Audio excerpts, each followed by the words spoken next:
30 minutes of power. Welcome to 30 Minutes of Power, a podcast dedicated to educate, encourage, and inspire godly people to use their power to empower others.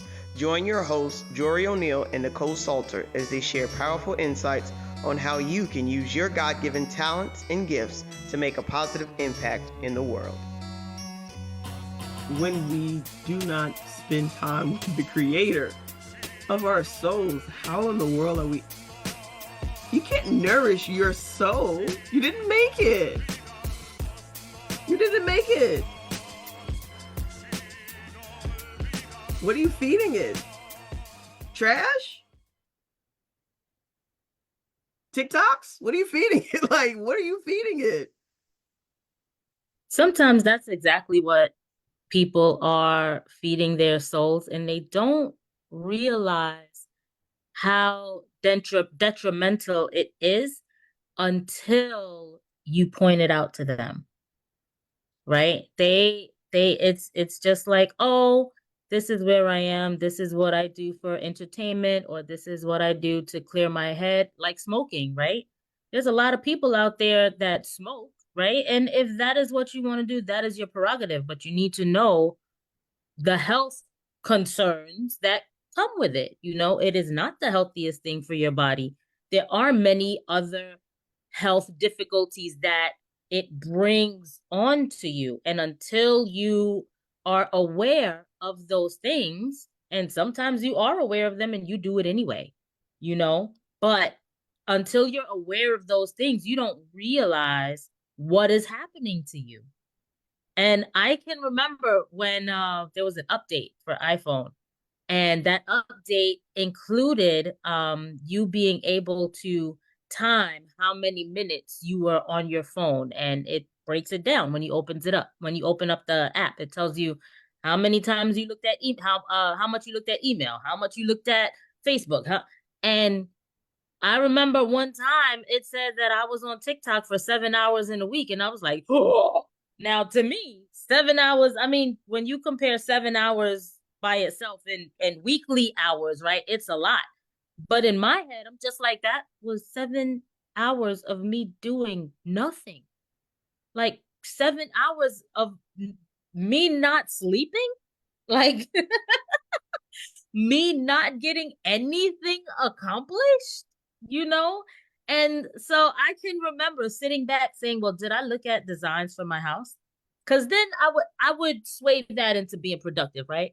No, I don't remember any designs that I looked at. Did I look at organization skills? Did I look at how to teach my children math? Did I look at how to teach them about money? No, I don't think I looked at anything productive. I looked at nothing. What did I look at that was productive in those 7 hours? Nothing. And so I think that part, and this is where I want to avoid. I don't want people to feel like you can't. Correct. Right. Being grounded, being intentional, being balanced. There are things that you can do for self-care. And then there are things you do that are selfish. And then there are things you do that are self-full. So being grounded and having balance doesn't mean that you can't binge out on TikTok every once in a while. Doesn't mean that. I now have time block schedules. So I have certain things that I do every single day. First 30 minutes, meditation, prayer, being grounded. After that, I have 1 hour of either I'm studying something out, I'm reading a book, I'm researching something, like it's something like biblical. Like I want to know God more. I want to know God better. Right. So, and how I engage in that, that's on me. And then there's like 30 minutes of exercise, right? That's the morning routine. That's the morning routine. That's what's going to happen. After that, though, I have time blocks and I have specific days where I do stuff. So today, it's podcast day. Tomorrow, I meet with my writing community Tuesday night. Wednesday, I'm working on social media and outreach to different people I'm trying to network with. Thursday, Bible study day and date night. Friday, family. On those days, that is my focus. Now, after this podcast, if I go in the guest room and I start binge watching Closer, because I kind of like this show with the lady and the solving the mysteries and the stuff. It reminds me of like Murder, She Wrote. I like it. I'm not going to feel guilty because I have a schedule and I have balance. That's not my whole day. That is not all I did that day. So I don't want people to feel guilty about self-care. But if that self-care is now impeding on you actually showing up as your best self, if it's impeding on you taking care of your responsibilities, if it's making you late, if it's making you lie, if it's making you lethargic, if it's causing you to feel lonely because you're purposely isolating yourself, because you're right, like, then that's not self-care. That's careless for self. Right? That's the opposite. So I don't want us to get into like, no TikTok, no Instagram, no, because guess what? Y'all watching Facebook right now. So I can't be like, oh, don't go on social media. I'm here on social media with you. Like, what we doing? Like, right? So I don't want us to become extremists. 7 hours of TikTok in a week. I'll be honest with you, Nikki. That's an hour a day. You all right? But here's the thing. It bothered me because when I look around, like there's so many things that I need to do. I need to fold laundry. I need to put my shoes away. I need to take my kids' papers for the week and either throw them out or go over them, see what they need help with, right? So I felt guilty. I don't want anybody else to feel guilty, but I felt guilty because I felt like that was 7 hours wasted. Like I said, I kept thinking to myself, how was this productive? There's plenty of walls in my house where I want to decorate them, right? So if I had been looking at different board and batten walls, then I would have said, oh, I was productive. If I would have been looking at videos on how to teach my children something, how to teach them about money. That's a big thing that I have right now because my kids are always like, mommy, I want, mommy, I want, mommy, I want, mom. The other day, Christopher said, doesn't mom stand for made of money? I wanted to pop that boy the next week.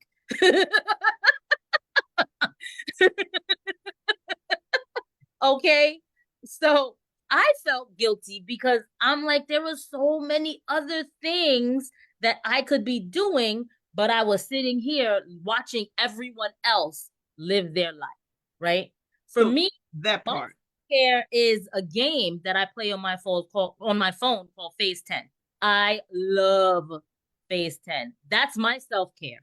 Watching everybody else live, that's not really my kind of self-care because I don't get anything out of it. You know what I mean? So listen, if you like to watch slapstick videos on Facebook, TikTok, whatever, and it calms you down from whatever bad day you're having, that is great.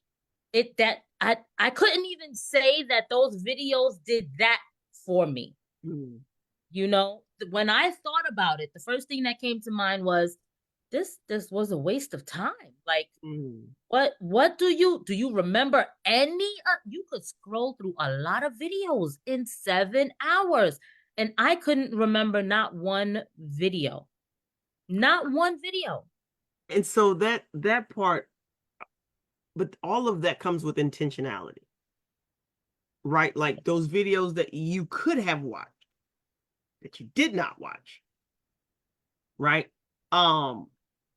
Instead of watching the videos, you could have picked up your phone and set a timer and said, how much of these things on my to-do list could I knock off? Went for the shortest one, right? Like we know these tactics to get things off our to-do list and all this, but I think for me, each human is different. And so we're the only ones really that can judge and dictate like when we are balanced. Mm-hmm. But it is a very clear telltale sign when you're not balanced by all the humans around you. Like for me, feeling balanced is I produced something, I consumed something, and then I was grateful for something. If I can do those three things each day, I feel balanced. Did I create something today? Yes, I did. Did I consume something today? Later tonight, I will. Was I grateful? Yes. Yes, I went through my mantras, I went through my affirmations, and I sat myself down this morning and I said, God, thank you. Thank you for, and I actually thanked him for the things that I feel like they're like frustrations. They're frustrations sometimes. Like, you know what? Thank you for those frustrations. Right? Like, thank you. That I have the opportunity to be frustrated, that all my whole existence isn't so frustrating that I'm like, oh, there's a glimpse of peace. Oh, there's a glimpse of ease. That no, like I have a really blessed life. So if there are only a couple of frustrations, thank you. Thank you. Only got a couple. Thank you. I'll take the couple. Thank you. Because it could be so much worse. And I don't want to go all over the place, but why do you think people have a hard time being still and or being alone with their thoughts? Because honestly, that's why people scroll and consume, and it's distraction. It is distraction. And Torrey Roberts in his book, he calls this like self-avoidance. I was like, self-avoidance? I'm like, bro, you're making up words now. Like, you just coming up with phrases. He's like, self-avoidance. It's when you are avoiding the alone time with your own thoughts. You are avoiding being with your inner self. You are distracting yourself on purpose from being still, from being quiet, from silencing your mind so that you can like actually sift through your feelings and figure out how what you got going on. What's going on? And that's why I found myself. I was like, dang, like every time I went to go sit down and got my journal, I got my Bible, and I pushed the button on my phone to listen to the little music so I could do the thing. And I push a Facebook button, or I push email button, or I push the Instagram button, or the LinkedIn. Like I will push some other button. Some of the button was getting pushed. And so now I'm like, all right, I had to print out stuff now. Now I got to print it out. Get rid of electronics, got to print it out. I got a paper Bible. I got a paper study guide. Like everything is paper. I got a paper journal. Like, because I was going down a rabbit hole. But that's me. Why do you think that is? Like, I need to hear outside ideas and opinions. Like, why? And if you watching this and you in the chat, why is it so difficult for us to just be alone with ourselves? Like, why? It's a lot easier for me to solve your problems than it is for me to focus on how horrible I may think my personal problems are, right? If I have to sit in silence and think about my personal problems, that leads to me saying, I'm such a bad mom. I didn't make it to my son's award show. I did not read to him every day of the week last week. I did not make sure that he ate his dinner one day last week. I ate my dinner before him, right? And so this is another rabbit hole that you end up going in. The only thing is, it's now a rabbit hole about you, Whereas if you are solving someone else's problem, it's like, geez, I'm glad I'm not in that rabbit hole. And you go about living your life, right? I think a lot of the times the problem is when we sit and we reflect, it shows us where we need help. It shows us what we need to fix or what we need to change. I can remember at one point my prayer was, Lord, you need to fix my husband. Because I'm not the one that need fixing. He need fixing, And then in sitting down, God was like, boo, you need to rethink this prayer and maybe fix yourself to be the perfect wife that he needs in this time of his life, And I was like, are you talking to me? I think I want to keep scrolling. Because now I have to be faced with the reality that something is wrong with me. And there's something that I need to fix about me. I don't know if you saw a post that I posted on Facebook a while ago, but it was a mug.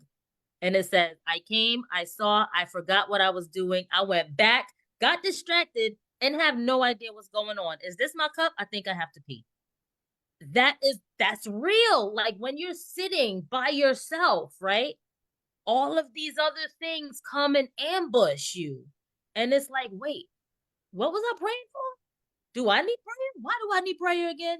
What is happening? Like it's much easier sometimes for us to focus on solving other people's issues because we tend to hone in. It's like, oh, I can fix something.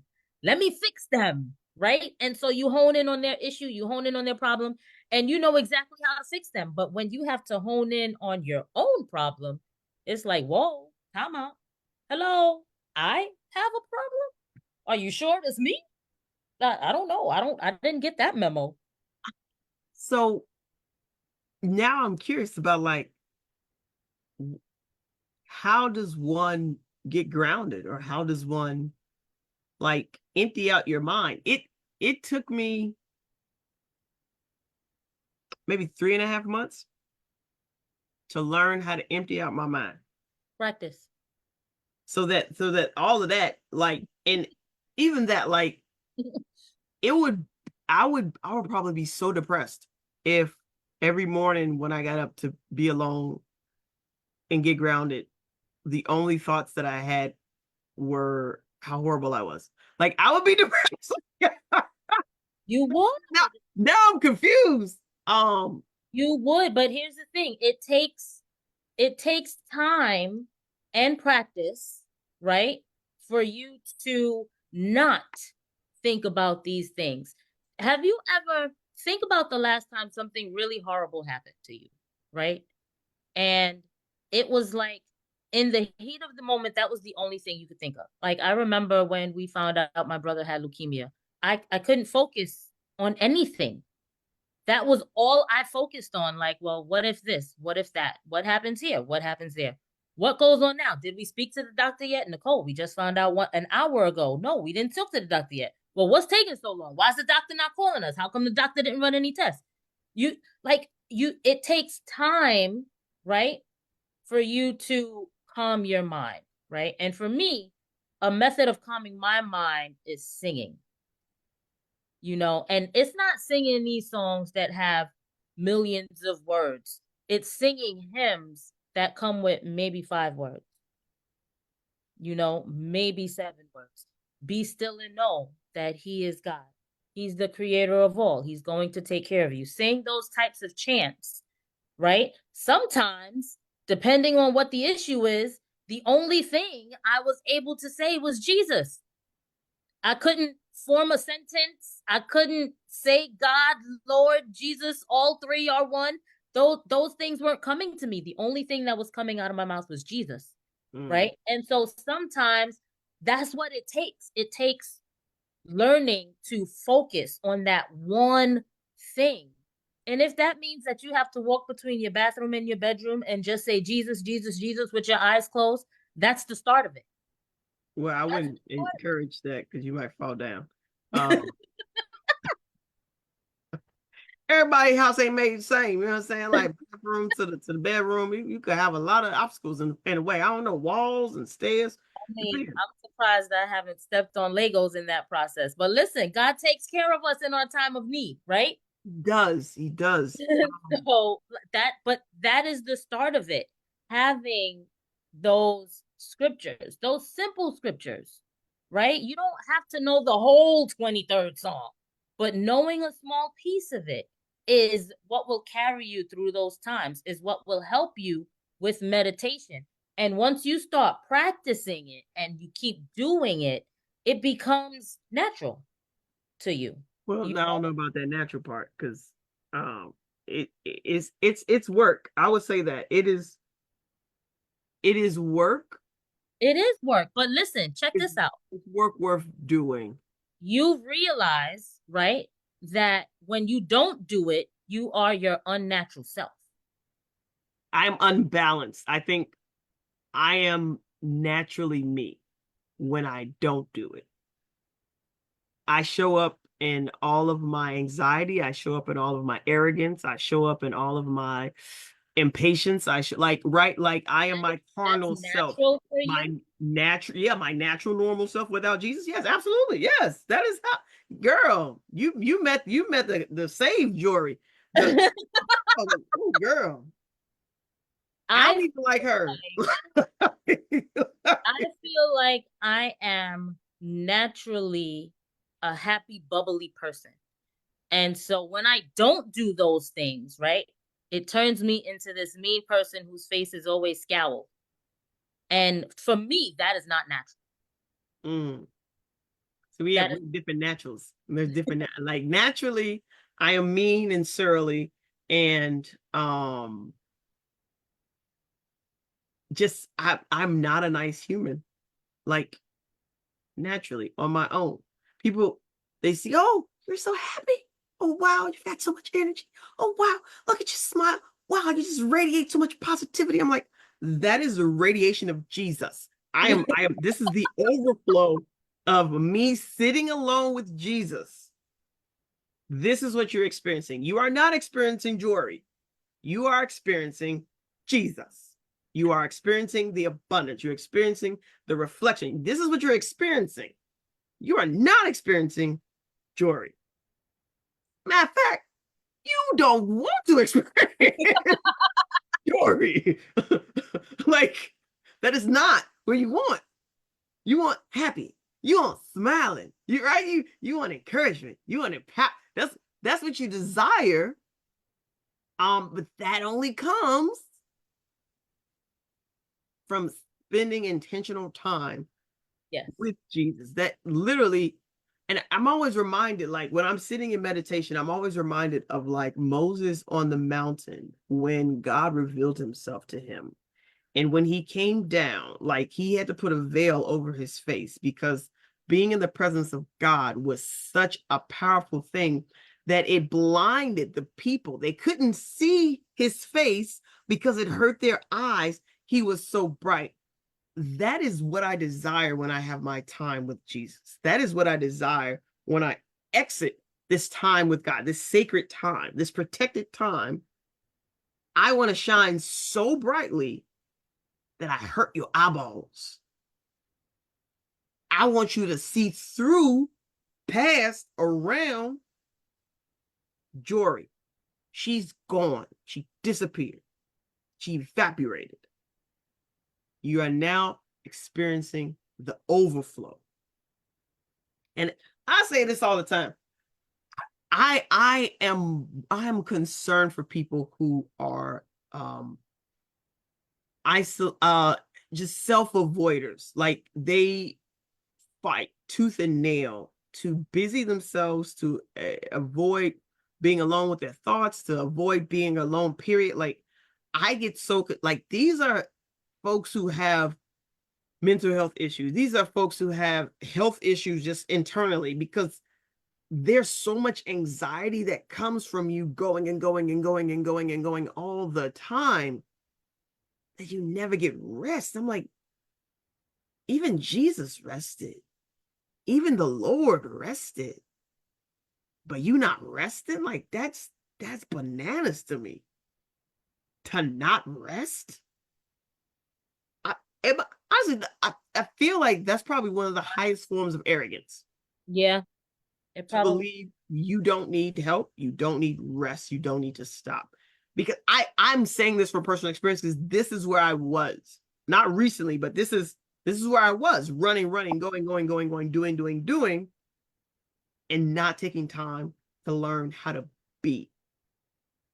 And this being, this intentional meditation, like I said, it took me 3.5 months to learn how to quiet my mind. But this all came from someone challenging me to do it.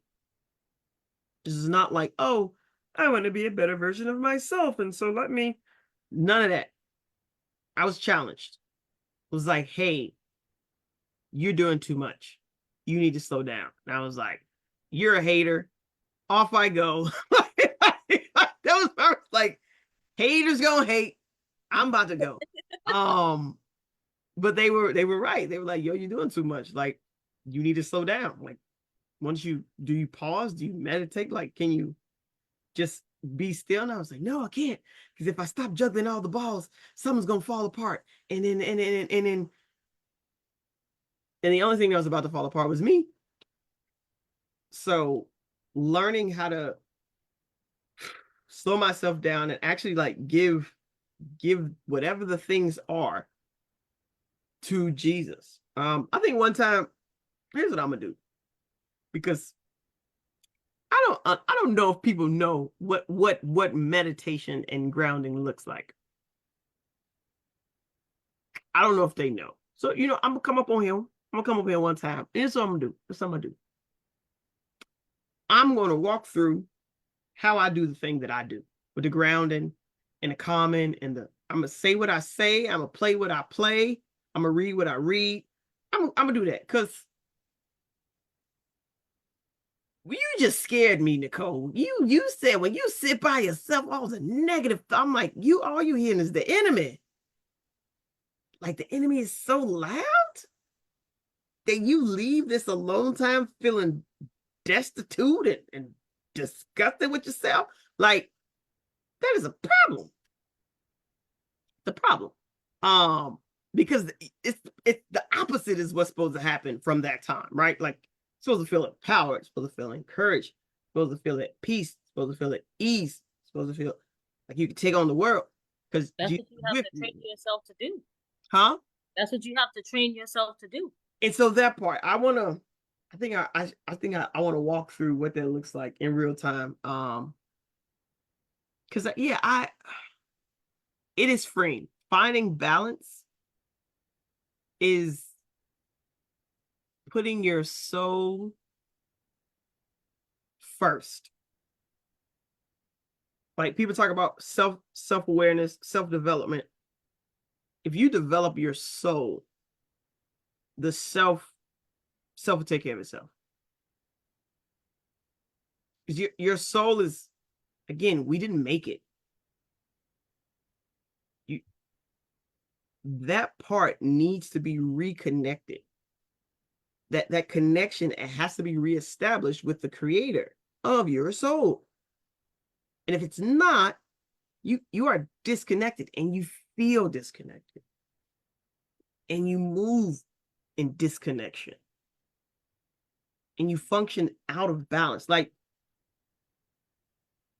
even just identifying, it's like being self-aware enough to know, like, I am not good.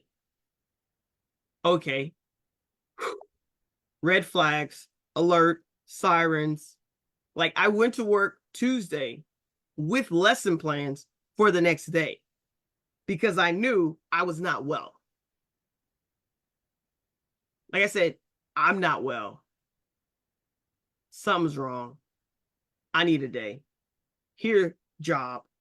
Take these. I'm not coming tomorrow. Something's wrong. I don't know what it is, but I have to stop and I have to figure out what it is, because I don't know what it is. I can't fix it. I can't even identify what it is. So I got to sit with Jesus. So that's what I'm going to do. I'm going to go sit with Jesus.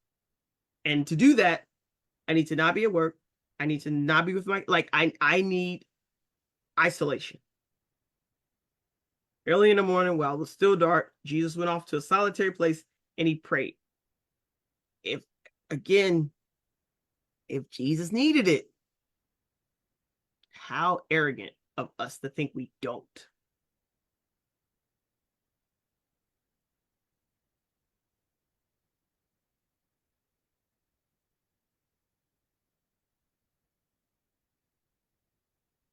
That's all I'm saying. Oh, we got people in the chat. Shahida, woo! She said, I so needed this confirmation. Have been dealing with being ungrounded for a few weeks now. This weekend, I surrendered. Amen. And Hashem had wrote self-care versus selfish versus self-full. Yeah, man. Listen, Torrey Roberts' book is called Balance. It's on Amazon, Audible, probably Barnes and Nobles too. The forward is by Sarah Jake Roberts, his wife. I don't have no link. I ain't gonna get no money if you buy. Just go buy it because it's a good book. Support the brother. He's good. But the book is dope. And here the book has meditation in it, where he walks you through how to do the meditation. See, that's a bonus right there. He walks you through that meditation. So I want to end today's live with a quote from my book, Unleash Your God-Given Gift, talking about God-given gifts in the building. And so God's gifts come without repentance. So you do not need to be a Jesus freak. You do not need to be a theological scholar. You do not need to be anything. Honestly, God's gift come without repentance, but to truly understand them, you must first understand the giver of those gifts. And so while you do not need them to identify your gifts, in order to understand them and use them properly to their fullest potential, you do need to know God. All right. Nicole, final thoughts. Final thoughts. Thoughts are practice. And you may not become perfect, but you will get closer to it. Progress over perfection. I love that. All right, people. Nicole Salter, Jori O'Neal, 30 Minutes of Power. Be an empowered person, using your power to empower others. Till next time, people. Peace. Bye.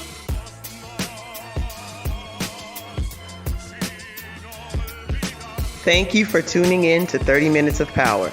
We hope you found today's episode informative and inspiring. To stay connected with us and continue the conversation, follow us on Instagram at 30 Minutes of Power or email us at aziron@gmail.com. Don't forget to visit our website at azisi.org to learn more about our mission and how you can get involved. Remember, your power can make a difference in the world. Let's be folks out there using our power to empower others. 30 minutes of power.